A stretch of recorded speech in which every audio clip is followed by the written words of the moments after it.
哇塞，朋友们快看，长江水位上涨的非常的快，已经和我脚下快齐平了。从这边看的更明显吧，差不多只有个5厘米左右就已经要漫上来了。大家可以看一下，眼前曾经这里是一个轮渡，是一个码头，现在这个大船呢早就开走了，然后只停一个码头在这里，空荡荡的。前面呢这个有个观景台啊，然后在那边呢可以看到两江四岸的一个景象。等会儿呢，稍微我带大家去看更全面的一个情况吧。最近呢，武汉前段时间呢是下了暴雨的，所以长江水位啊上涨的是比较快的。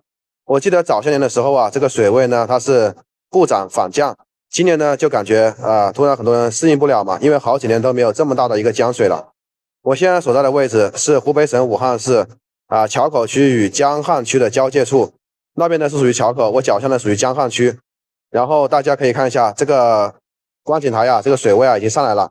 来过这里的朋友都知道吧，这个水到底有多高了吧？我记得早些年的时候，这个水好像也是涨到这上面来过，不过离98年最高的29米的一个水位还是隔了2、3米的，3米多吧。所以说大家不用焦虑，不用担心，该工作的工作，该好好生活。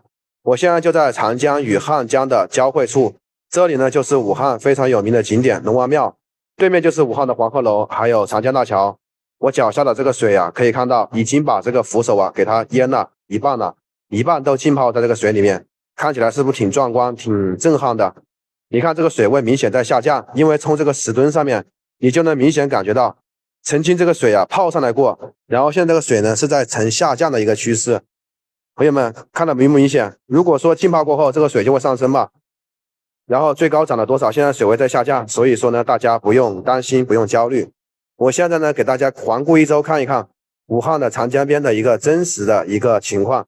江面上呢，波澜壮阔，今天呢是碧波荡漾，天气十分的美丽，没有什么乌云了呀，空气的能见度也非常高，大量的云朵在这边飘来飘去的。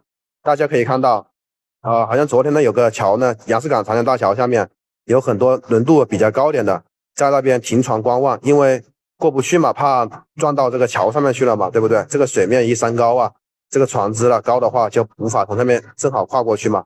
然后大家可以看一下那边呢，就是武汉的第一高楼华中绿地中心，目前呢也是武汉的第一高楼啊。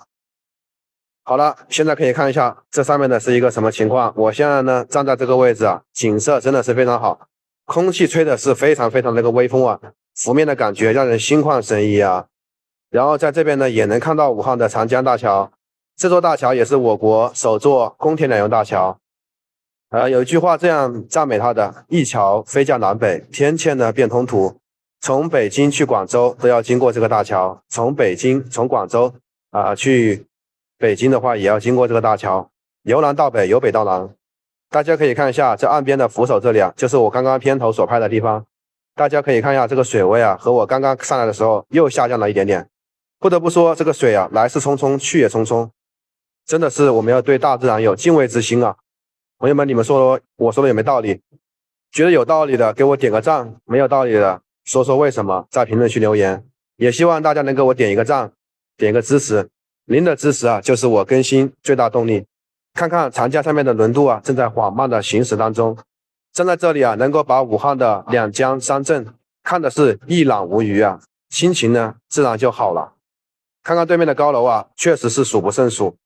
不得不说，武汉200米以上的高楼在全国呢排名第4，然后已经远超上海了。虽然说没有陆家嘴那边那么繁华，黄浦江畔那么繁华，但是我相信有朝一日，武汉呢也有可能会跟上海一样齐头并进的。因为武汉的有个南岸嘴没有开发，跟上海的陆家嘴是一样的一个地界。等会大家就能看到吧。我们看这边的岗亭啊，还依然的在这里啊，看到没有？是的，看到没有？下面呢就是江水啊，还是有点比较紧张的吧，这个氛围感。好了，我们往前面走一走，瞧一瞧，那个南岸嘴就那个电视塔的下面，在我的屏幕的右边。然后大家可以看一下啊，这江面上出现了2条线，像仿佛有2条蟒蛇刚刚从这边经过。其实呢，这由于水流啊速度不一样，长江水与汉江水颜色不一样，交汇在一起，形成了一道天然的分割线，非常的泾渭分明。很多人以为有什么大货或者蟒蛇游过去，其实它并不是的，只是水流速度不一样，看起来像蟒蛇，其实它并不是蟒蛇。好了，风里雨里呢，武汉等你。